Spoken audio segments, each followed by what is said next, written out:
Egypt, a land of hidden treasures, buried secrets, and spectacular finds. Of all the Egyptian pharaohs, one name towers above the others: Ramses II. New discoveries are adding to our picture of this extraordinary king. Warrior, builder, lover, God. He was depicted as a Superman, but who was he? And did he really deserve to be called Ramses the Great?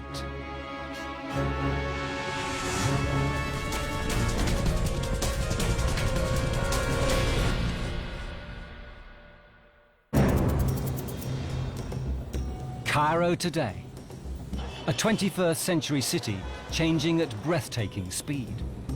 It's also home to the Museum of Egyptian Antiquities, containing many of the nation's most ancient treasures. The man with overall responsibility for them is Dr. Zahi Hawass, Egypt's most senior archaeologist. Lying in a darkened room, one of the museum's most haunting sights, the mummified body of Ramses the Great. Ramses II is the great pharaoh of Egypt. He was a unique king, a warrior, a family man, a religious man. Ruled Egypt for about 66 years, and he built everywhere, temples and tombs and chapels and statues. He was a great king. History should remember him.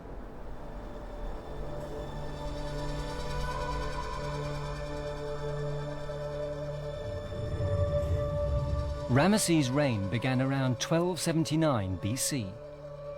He died peacefully, aged about 90, the father of about 100 children. He was buried in glory in the Valley of the Kings. Throughout Egypt, statues and carvings celebrate his reign and his divine status. But in truth, the gigantic god-king was a relatively small man with a hooked nose. Recent analyses have revealed he bore the scars of battle and suffered from arthritis. There was a huge gulf between the human reality and the image he presented to his people. So was he a great and brave ruler who reigned for their benefit? Or, as his critics say, an egomaniac, a master of spin and propaganda?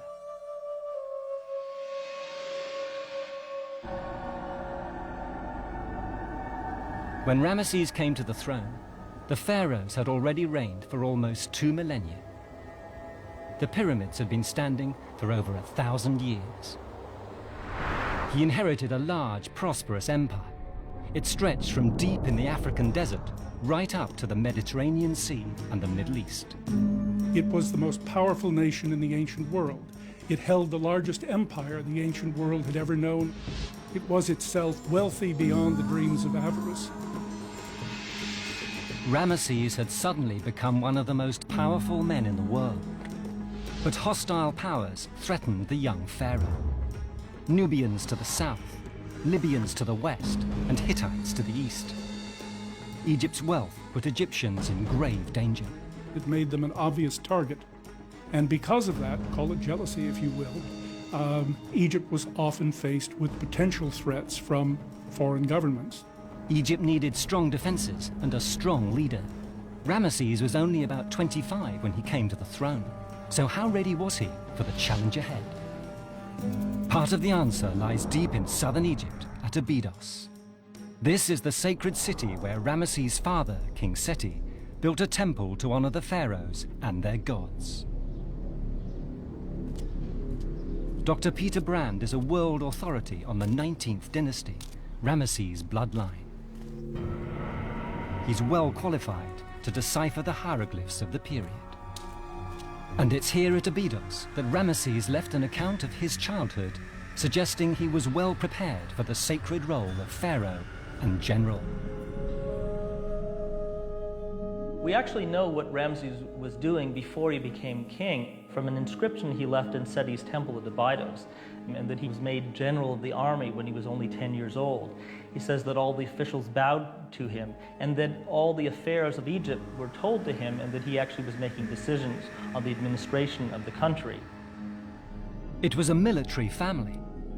Seti had risen from general to pharaoh. Young Ramesses had fought by his side against the Hittites. It's clear that Seti is actually grooming his son to become the future king of Egypt. Ramesses would succeed in protecting the kingdom he inherited from Seti, expanding his empire and securing its borders for 7 decades. Till now, Egyptologists haven't known just how he did it, but recent excavations in the outer reaches of the kingdom are helping to rewrite the history books. For the last 10 years, Professor Jim Hoffmeyer has led efforts to locate new finds in the desert from the time of Ramesses' dynasty. Everybody likes to dig pyramids, tombs, Valley of the Kings. But in recent years, we've been going out to more remote areas. And as we've gone to these remote areas, we've begun to realize, as we excavate in North Sinai, as we excavate along the Mediterranean between the West Delta and the Libyan border, that there's this whole world out there that we didn't really know about archaeologically. The hunt for some of these newly discovered sites began at one of the best-known places in all Egypt. The Temple of Karnak near Luxor, hundreds of miles to the south of the Mediterranean coast. An ancient relief here shows Ramesses' father, Seti, returning from battle. He passes a series of forts along the way. The relief at Karnak Temple is literally unique. You have this victorious king coming back from a military campaign with prisoners of war in tow. And as you look back over the trail he's just come through, you see a series of buildings. And it's very clear they are forts. And this was part of a defense network across North Sinai that connected Egypt to Asia. Egyptologists have long puzzled over the location of these forts, used by Ramesses and others to help protect Egypt from her fiercest enemies. The carvings do give us some hard facts. What we have are the actual names of these forts or military installations. And not only do we have the names, we have them apparently classified by types of military installations. Among the forts named was Charu, a giant citadel near a harbour. But it wasn't till recently that Egyptologists began searching for the forts. To Hoffmeyer, the stretches of water pictured on Seti's relief provided the only real clue to their whereabouts. The scene seems to be showing the Nile. We can see reeds growing, we can see crocodiles popping their heads up. And shown at the bottom, there's a second body of water that is filled with fish, and one gets the impression that this might have been the Mediterranean. Hoffmeyer believed the coast of northeast Sinai was the likely location of the missing fortresses. But in the last 3,000 years, silt buildup in the Nile Delta has pushed Sinai's coastline some 30 miles to the north. The whole area is now an ocean of desert sand. Till recently, an archaeological no man's land. Then Hoffmeyer made the breakthrough that changed everything. He began to study satellite photos of Sinai, not from today, but from the 1960s. These were black and white satellite images made by NASA during the Cold War.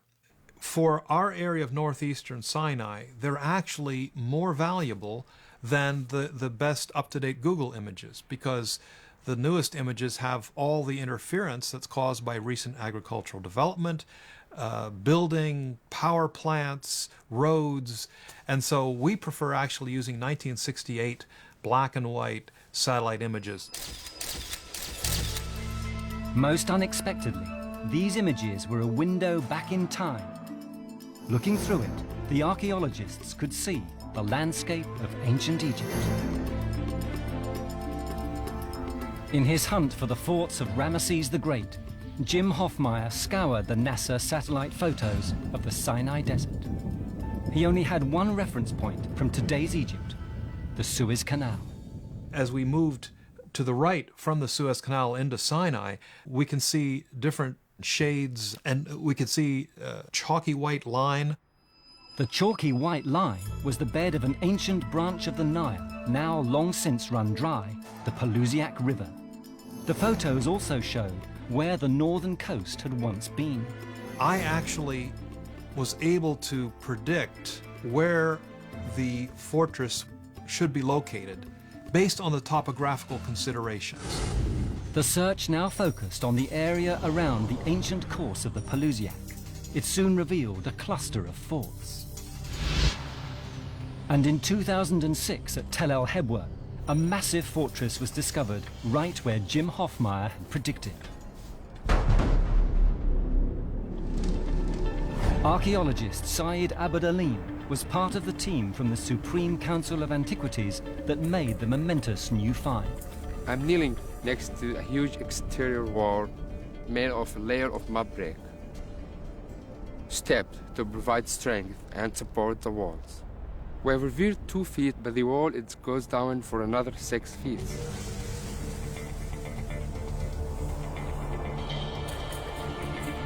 These are the remnants of mighty defensive walls, punctuated with regular square foundations for towers.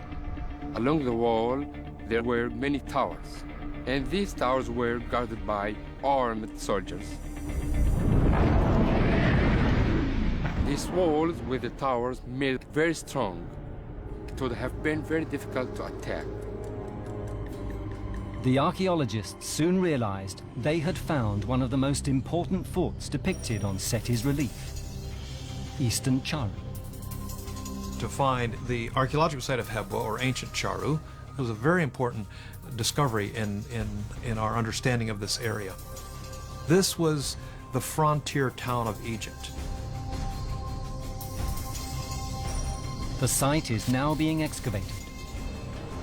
Inside the walls, close to the altar of a temple, a surprising discovery. The skeleton of a 3,000-year-old animal.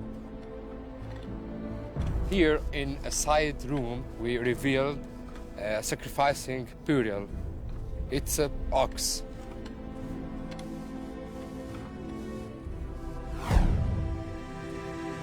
This sacrificial animal was intended to be part of the food offering for the deity. That's what the temple was for, to placate, to please the deity, to provide protection for its residents, and so on. The sacrifice may have had a military function. The army, they have to sacrifice animals before going into battle and asking their gods to bring victory. Inches beneath the sand, they also found conclusive evidence that Charu had played a major role in the defense of Egypt during the time of Ramses the Great. His name and royal title are chiseled into a plaque.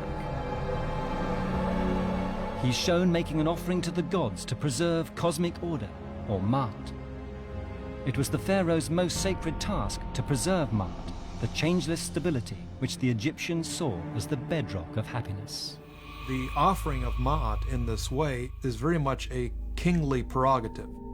Egypt had this sense in which order would be disrupted, Ma'at would be disrupted when you have foreign invaders. So it's not at all surprising that we'd find this in a military setting on Egypt's frontier, because the chief duty of the king is to defend Egypt, thereby upholding Ma'at. The find was also a reminder of the strong personal link that Ramses had to Charu. One thing that's often forgotten is that Ramses I, father of Seti, grandfather of Ramses II, was the commandant of Charu. He was the top military person. So it's believed that the Ramses Seti family was a northeastern delta family. There is a family connection to this area, so one would conclude from that Ramses II would have had a special interest in this site, maintaining it, building it, making sure its temples were well cared for. And now, for the first time, we can recreate the fort at Charu East, much as it would have looked 3,000 years ago. In the time of Ramses the Great, Charu was a major fortress.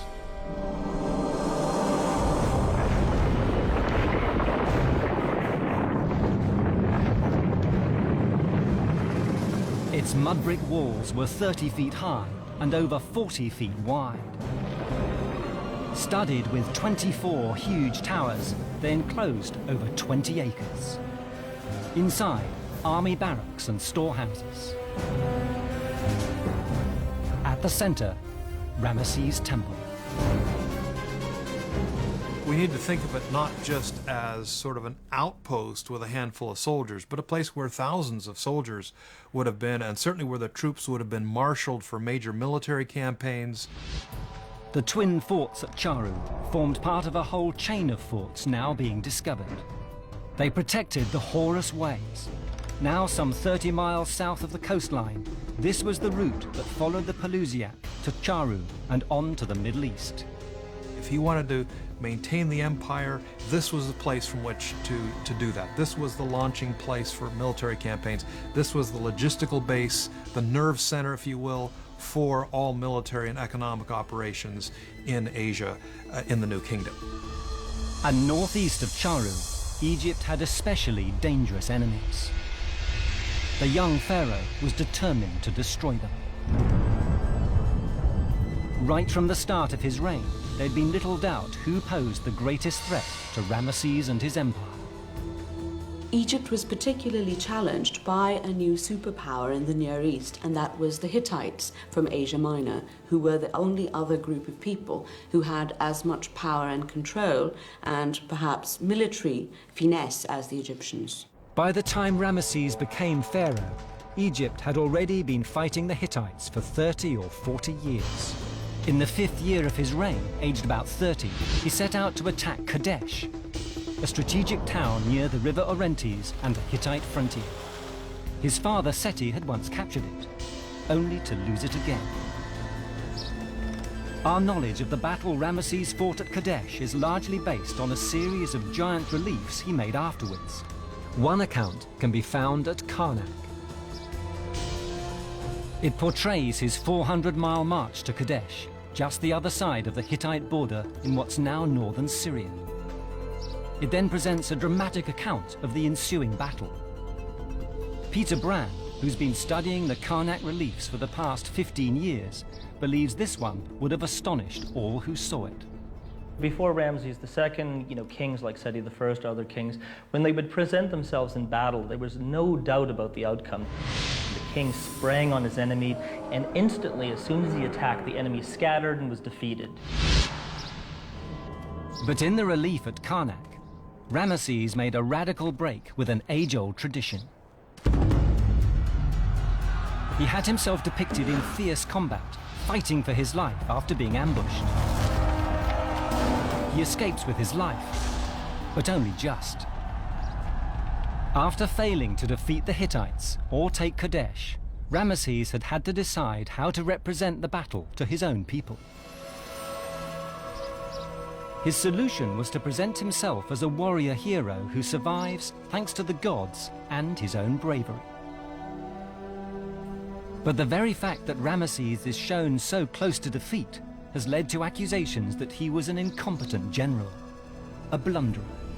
The traditional explanation for what happened at Kadesh is that Ramses messed up, that he was very gullible, that he believed some Hittite spies, and that he blundered into this ambush, and that it was all his fault, and that he almost got himself killed, and that he was saved at the last moment by his own army. I suspect that Ramses has received something of a bad rap. He didn't have satellites, he didn't have telecommunications. It was very easy for him to find himself in this ambush situation. Close analysis has convinced Dr. Brand the relief is not an example of political spin. No, I don't really buy this idea of Ramses the liar or Ramses the spin doctor when it comes to Kadesh, because when you look at the composition, he never really claims that he captured Kadesh. He never really claims that he, quote, won the battle. This was brave. Other pharaohs avoided mentioning defeats or setbacks, not Ramesses. We are not sure whether Ramses is actually going to succeed or even survive the battle. Ultimately, he does, but it's this element of doubt, this element of jeopardy that makes the Battle of Kadesh unique. But the Hittites remained a threat. This was one reason why Ramesses moved his capital north from Memphis to Pi-Ramesses.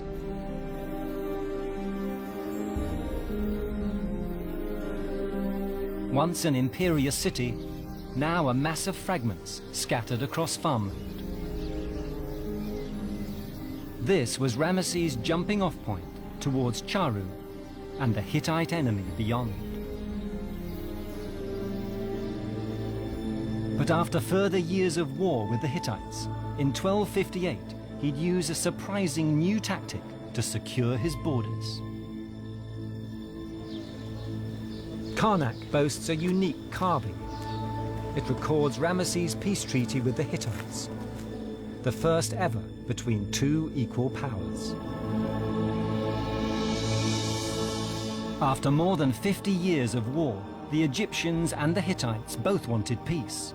Ramesses' groundbreaking treaty heralded an era of mutual trade and cooperation. When you read the treaty, it actually comes across as a very modern-sounding, practical document. It has a mutual non-aggression pact and also a mutual defense treaty where each side promises to defend the other if some third party attacks them. Charu and the forts to the east had helped Ramesses secure the frontier. His defeat of other enemies secured other borders, enabling the pharaoh to focus on transforming his kingdom.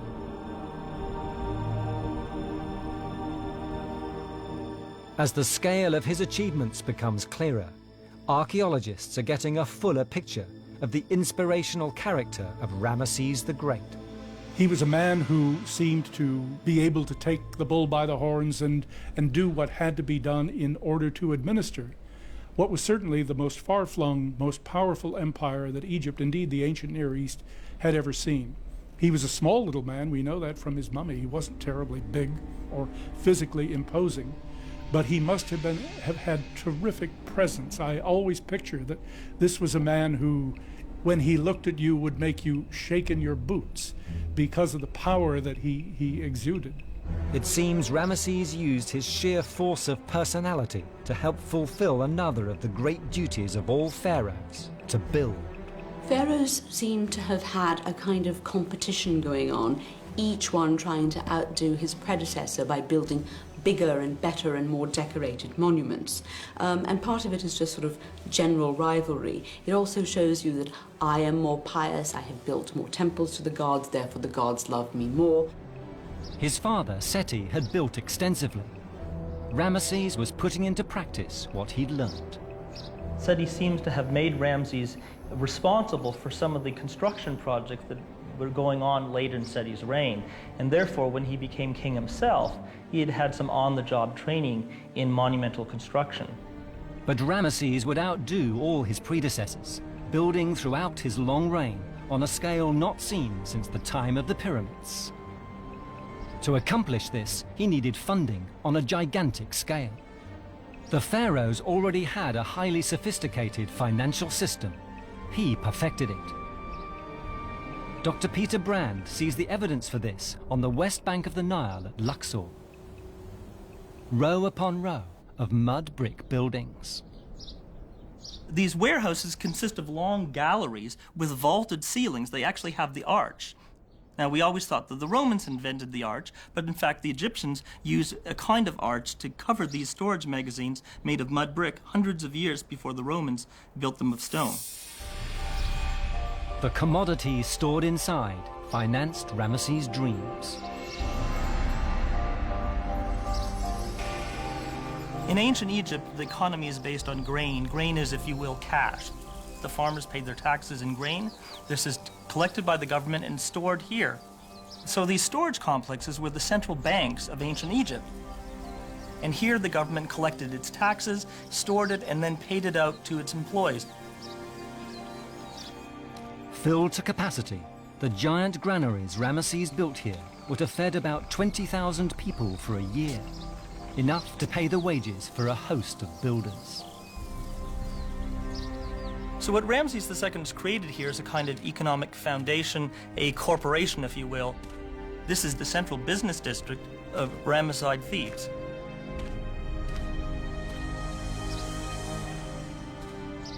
Among the biggest ever created in ancient Egypt, Ramses' grain stores were the powerhouse of his ceaseless building program, sometimes cited as proof of his megalomania.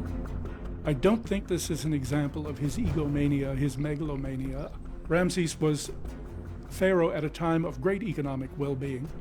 He had the opportunity to do this, and it would have been remiss of him not to have taken this opportunity to show his devotion to the gods, his love of the gods, his concern for the gods' well-being.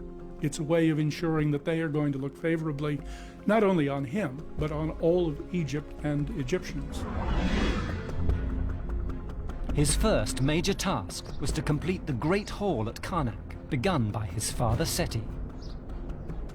Since 2001, Peter Brand has been director of a project dedicated to recording and studying this astonishing piece of architecture. This place should have been the eighth wonder of the ancient world because it is absolutely vast. In fact, you could fit the Cathedral of Notre Dame in Paris within the hypostyle hall.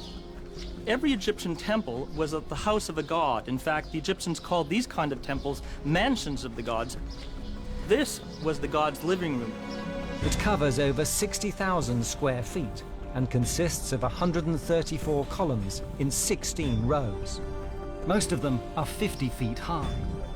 The 12 central columns stand an incredible 80 feet tall. The hall is one of the greatest achievements of ancient Egyptian engineering and one of this land's most enduring riddles. The Egyptians didn't have cranes. So how did the father and son team raise up this forest of huge stone pillars? A few hundred yards from the spectacular Great Hypostyle Hall, there's a strange, unexplained structure made of mud brick. To Dr. Brand, it's vital evidence suggesting how Ramses and his father pulled off their architectural miracle. I can see that this is made up of a series of cell-like structures of mud brick that were either filled in with loose earth or perhaps with mud bricks laid at a different angle. Now, we know from artistic evidence that they used ramps to build their monuments and that you would have dragged the stones up mud brick slopes. Dr. Brand believes this was once an ancient construction platform. This internal structure would have given it more stability because you're going to be hauling very heavy weights, very heavy stones up it. There's no doubt that mud brick ramps were the method of construction used by Ramses to build all of his great monuments. After studying the ramp, Brand is sure he knows just how Ramses and his father got their army of workers to build the Great Hall. First, base columns were laid, and the gaps in between filled with rubble. The foundations of the mud brick ramps were placed flush with the top of the column bases. The column's next layer of masonry was then brought up the ramps and placed in position. The gaps were again filled in, the ramps raised and lengthened. As you add layer upon layer of stone to your building, and with a building as tall as the Hypostyle Hall, where the central columns in the roof reach to 70 feet off the ground, your ramps are going to get much longer, much higher, and much bigger. The process was repeated over and over again till all the columns' blocks were in place. When you're finally finished, your building will be complete, but it will be entirely buried under this huge mound of earth and these great mud brick retaining walls and ramps to either side. The final stage, to remove the thousands of tons of mud brick, revealing the pillars of Ramses' Great Hall. But even this would be eclipsed by a monument the pharaoh built to honor the gods and himself. Of the many buildings he left us as his legacy, there's one above all that can be said to embody the unique qualities of Ramses the Great. It lies towards the southern tip of Egypt at Abu Simbel.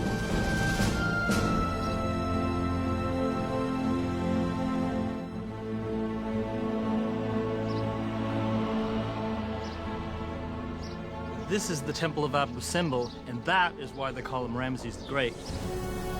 Hewn from the rock, the temple's facade is dominated by 4 colossal statues of Ramses, 65 feet high, among the largest ever made by any pharaoh.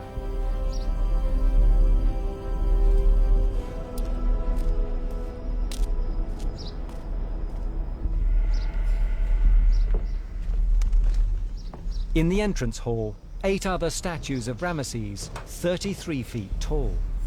Each shows him in the traditional role of the pharaoh, half man, half god.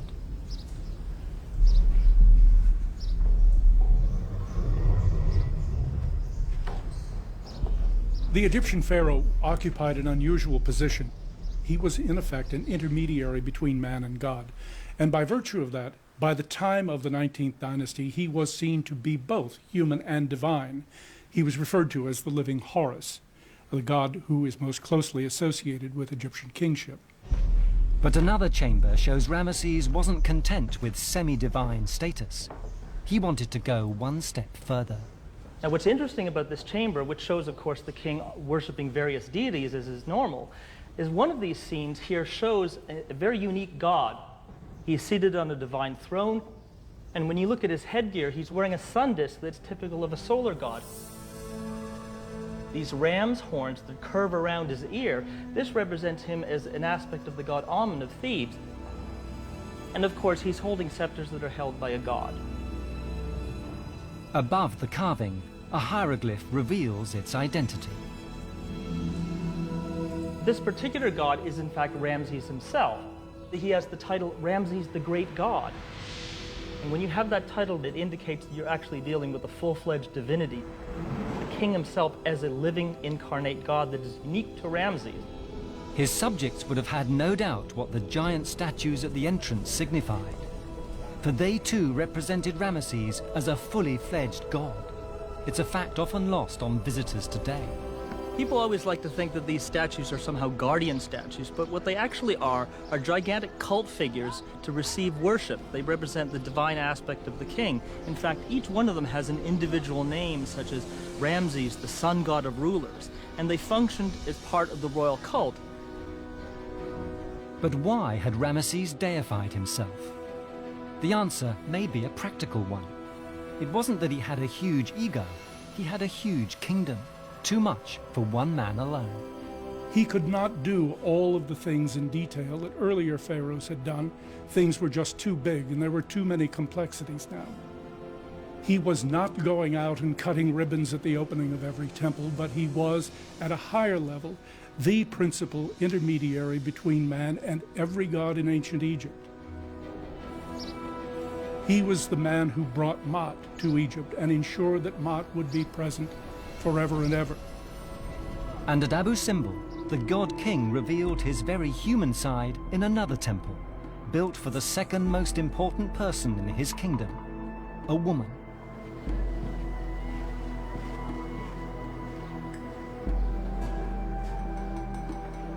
His wife, who died long before him, Nefertari. The couple had met and married when they were both in their teens, and he was crown prince. Her name means the most beautiful of them all. She had many other titles, from the Lady of All Lands to the Great Royal Wife. Nefertari had the title of Great Wife, and it was the intention that this woman would be the mother of the next king of Egypt. And that really was the primary function of the wife in New Kingdom Egypt.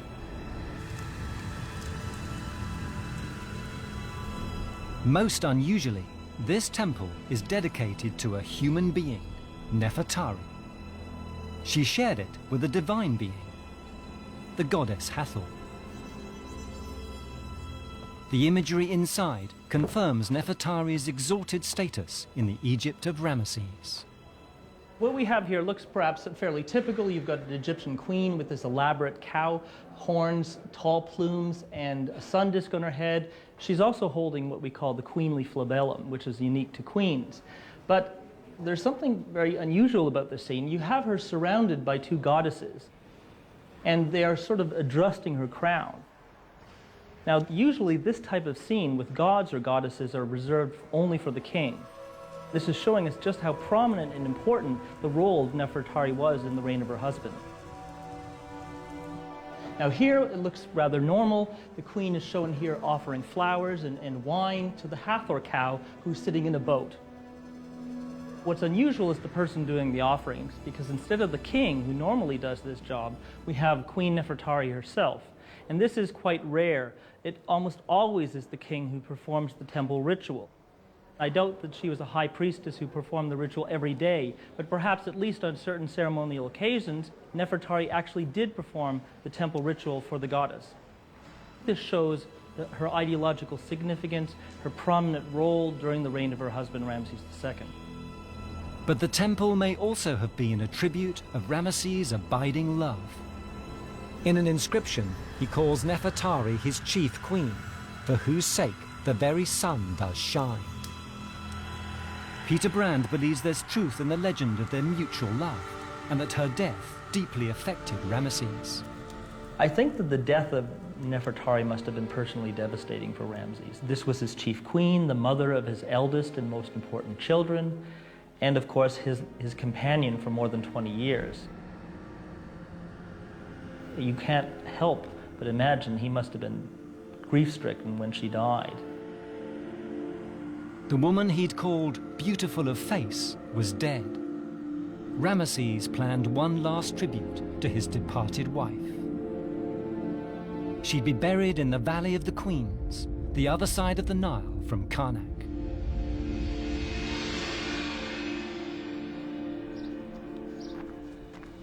A world expert on the art of ancient Egypt, Dr. Melinda Hartwig is stunned by the quality of the artwork being uncovered in Nefertari's tomb.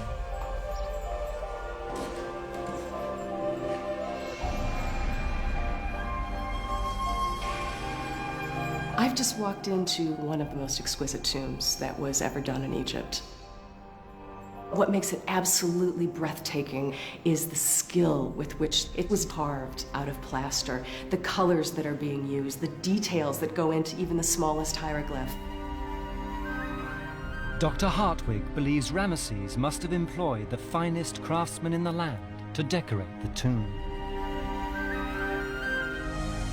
We have an image here of Nefertari, and she is depicted wearing the vulture crown, which most royal women would wear.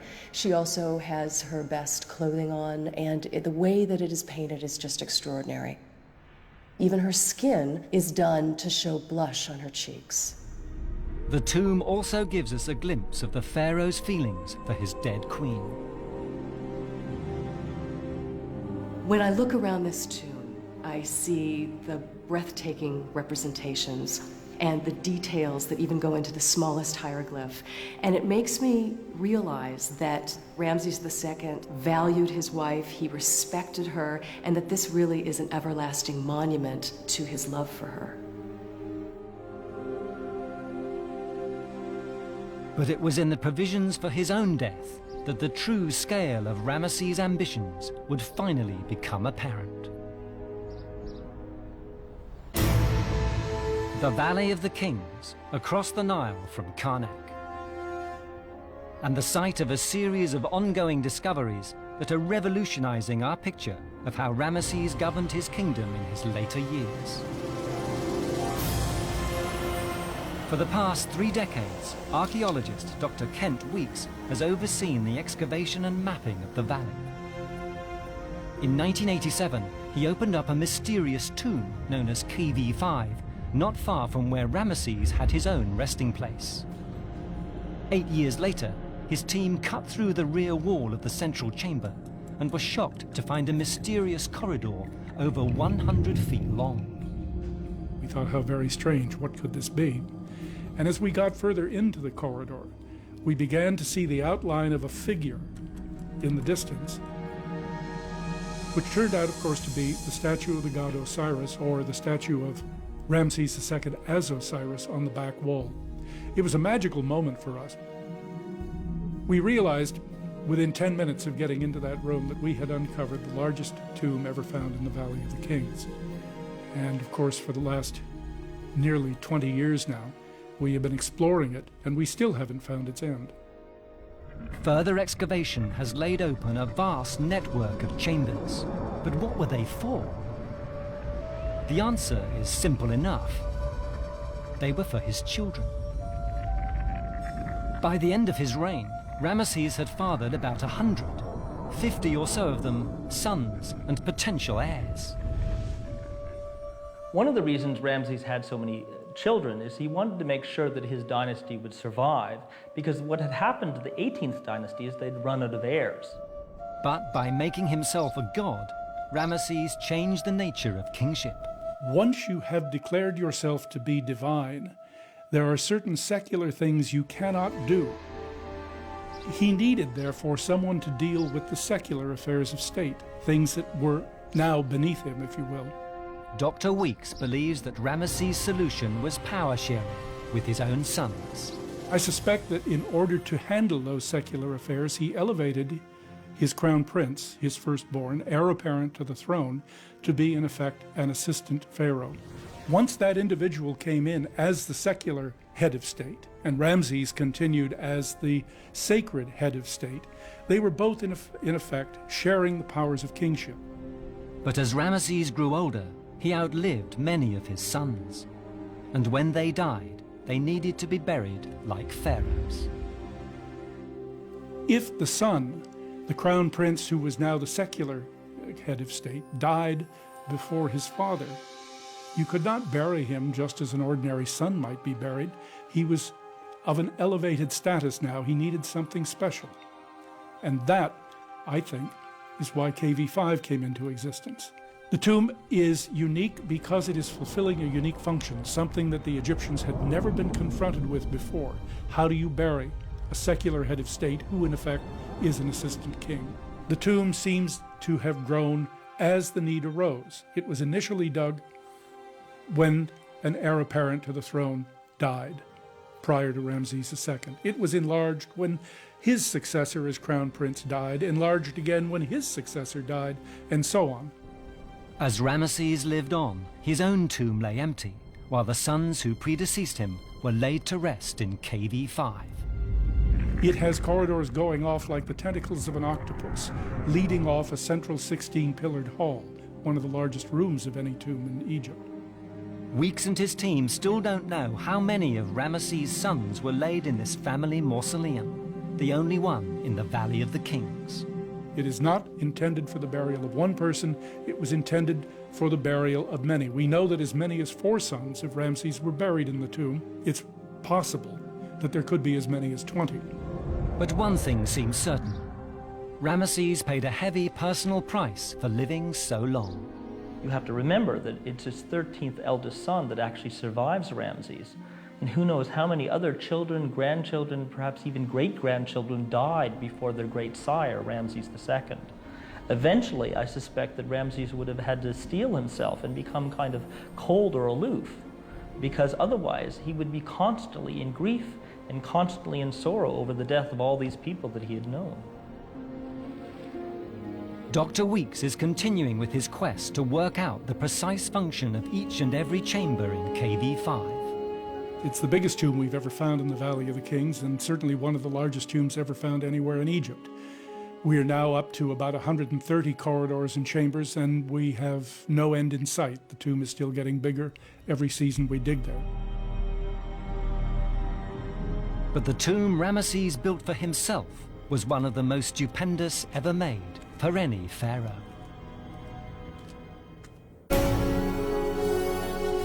By the end of the 13th century BC, Ramesses the Great had been on the throne for well over 60 years. He'd defended his vast empire, he'd built magnificent temples, and elevated himself to the status of living god. The reality of his advancing years was hidden from most of his subjects, who only saw his divine image. Ramses is going much further than most of his predecessors to show himself as a god. So the role of living God, to be adored from afar but not to be approached too closely, becomes the perfect cover for a frail little old man. But even the mighty pharaoh couldn't avoid the inevitable. At a time when the average lifespan was about 40, he'd lived to well over twice that. Around 1213 BC, the man who'd fathered around 100 children died in his early 90s. Ramses' death must have been cataclysmic for the ancient Egyptians, because for 3, if not 4 generations, he was the only king that they knew. So when he died, it must have come as a huge shock to the entire country. In accordance with tradition, his body was mummified and buried in a subterranean tomb in the Valley of the Kings. Its construction had begun in the second year of his reign. His workmen spent 65 years on its design and decoration.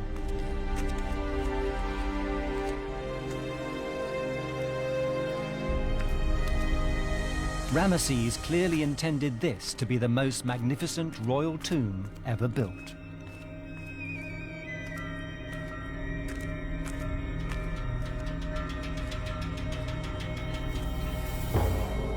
Damaged and pillaged over the centuries, it now looks more like a cave than a tomb. But now, Egyptologists are piecing together what his final resting place would have looked like. As you can see, there's a tremendous amount of damage that's been done to the walls, probably because of flooding that happened when it came in. On one wall, an indication of how it was once so gloriously decorated. You have two sets of figures that are striding towards one another. I can tell from the fragments that there was a tremendous amount of detail in the carving and that it was extremely fine. It would have represented the sun god being met by the collected dead in the first hour of the sun god's nocturnal journey, the Book of Gates. Better preserved tombs in the Valley of the Kings still feature the Book of Gates on their walls, guiding the pharaohs through the portals of the afterlife. At each gate, there'd be a genie posing a riddle. To pass through, the pharaoh had to answer correctly. If not, there'd be catastrophe. If he knew the answer, the gate would open and he would proceed. If he didn't know the answer, the gate remained closed. The king could not get into the afterlife.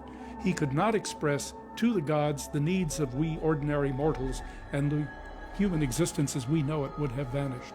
It would have been the end of the world.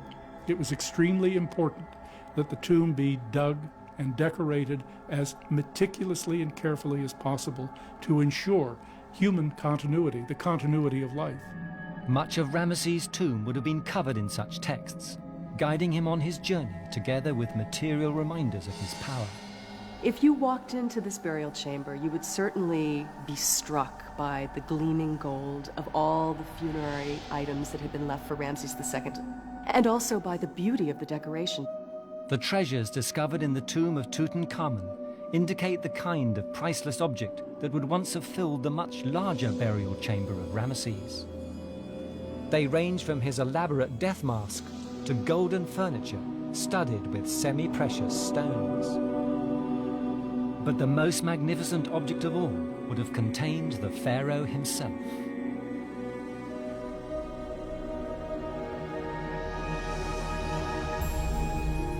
The sarcophagus would be completely enclosed in a golden shrine, and that would have rested right in the middle of the burial chamber. We could speculate that this tomb was one of the greatest tombs that was ever manufactured in Egypt. This was Ramesses' final statement. An awe-inspiring tomb built to take him through the afterlife.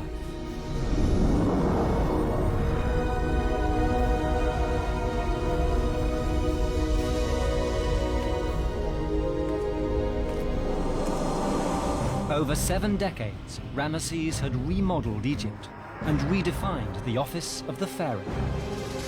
For the rulers that followed, his reign became the blueprint for kingship. It is no coincidence that subsequent rulers seemed regularly to hearken back to the examples that Ramses had set.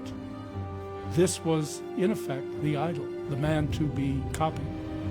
The more they discover, today's archaeologists are mesmerized by his achievements. I think it is absolutely fitting to call him Ramses the Great. What more could you ask for in a politician? Military security and economic stability. 2 thumbs up. Perhaps more than any other king, Ramses deserves to be called Egypt's greatest pharaoh, the greatest builder, the greatest warrior, the living god. No other king can match the accomplishments and even the sheer bravado of Ramses the Great. Here was a man who knew what he wanted, who set out to get it, who obviously was a master diplomat and politician. But add to that the fact that he's a builder and a warrior and an architect and all of these other features, and the fact that he lived to the age of almost 90, and nobody else can touch him. The new finds and fresh interpretations confirm Ramses' position as, quite simply, the greatest pharaoh of them all.